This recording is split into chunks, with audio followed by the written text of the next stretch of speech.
ndax parti bi ma bokk Moussa Gueye daf see bokk am ay nombal au niveau national maa ngi koy nuyu di nuyu jabaram di nuyu sama père sama kilifa sama délégué de quartier El Hadj Samba Cissé fii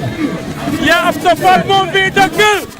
kii mooy jigéenu ku mën góor kii mooy jàmbaari Wakhinane maa ngi nuyu waa Wakhinane gëpp fii nag magi Wakhinane moo fi dëkk muy père Matel nekk jàmbaar nuyu suma grand suma xarit jàmbaari Guédiawaye jàmbaar ay see bokk jom grand Mbaye Niane bëggee naa la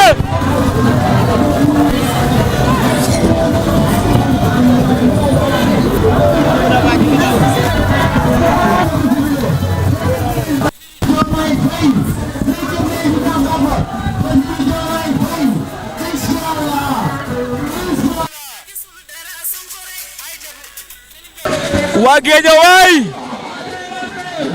fii combat amu fii Guédiawaye combat amu fii muy wax Lat Diop la yem tekkiwul dara Guédiawaye élection amu fii Guédiawaye dañ koy gagné largement xam ngeen ni Lat Diop tawuñu Guédiawaye comme waa Wakhinane xam ngeen ni Aliou Sall tawuñu Guédiawaye dañuy gagné sama xarit Diomaye mooy sunu président Diomaye mooy Sonko mooy Diomaye waa Baylay fii lañuy teel a yeewu xëdd lañuy def dem voter bu ñu ndogo commencé jubilé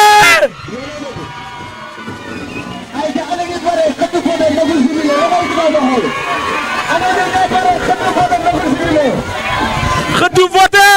ndogu jubilé xëdd voté ndogu jubilé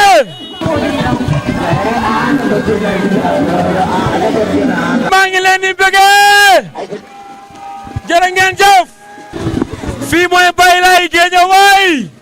ñi lañuy teel a yeewu xëdd voté ndogu jubilé Diomaye mooy Sonko mooy Diomaye toujours derrière lui. Parce que c'est le jeune voix pour tout le monde. Tout ça, le Diwata, je ne pense pas lutter politiquement. Mais moi,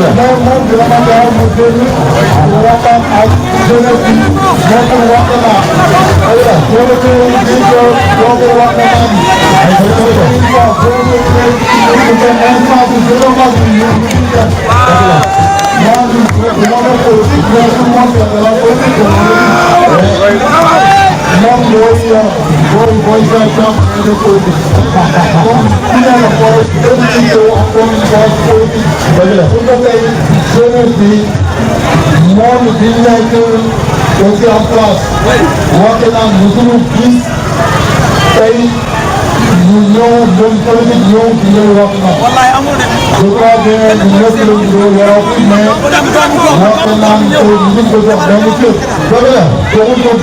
Kon encore une fois, Serigne Gueye dafa ñëw pour Wakhinane yëpp. dëgg la doomu Wakhinane loolu boo ñëwee ngeen jàppale seen doom. dëgg la Serigne Gueye boo ko jàppale woo en tant que Serigne Gueye mais da nga jàppale encore une fois les jeunes il faut bien xam lan mooy politique. politique c'est la société da ngay ñëw pour ñun aussi loolu moo ñu tax a jóg boo gisee ni góoroon suñu comme ñu jël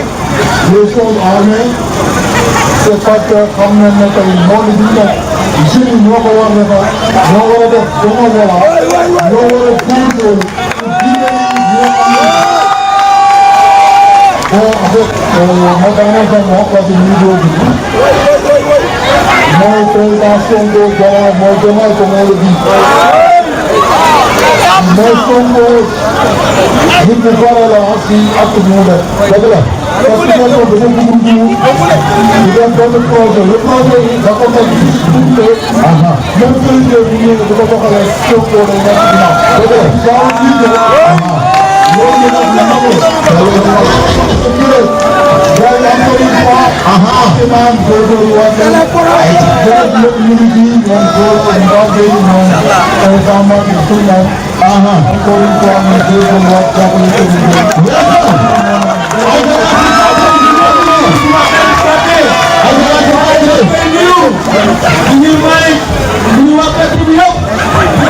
Président